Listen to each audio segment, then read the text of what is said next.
یہ ویڈیو آپ دیکھ رہے ہیں جس میں دو افراد ایک خاتون کو تشدد کا نشانہ بنا رہے ہیں، اور یہ بربریت یہی ختم نہیں ہوتی بلکہ ایک نوجوان کیمرے میں پوز بھی بناتا ہے۔ دو نوجوان ایک خاتون کی ٹانگیں چھت پر لگے گارڈ کے ساتھ باندھ کر اسے تشدد کا نشانہ بنا رہے ہیں۔ ایک شخص ہاتھ میں چھڑی تھامے اس سے کچھ پوچھنے کی کوشش کر رہا ہے اور ساتھ ہی اسے تشدد کا نشانہ بھی بنا رہا ہے۔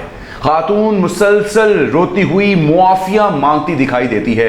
اسی دوران وہاں موجود دوسرا شخص ویڈیو بنانے میں مصروف ہے۔ ابھی تک یہ تفصیلات سامنے نہیں آ سکیں کہ یہ خاتون نے دو افراد کے ظلم کو اور کتنی دیر برداشت کیا اور یہ واقعہ کہاں پر پیش آیا۔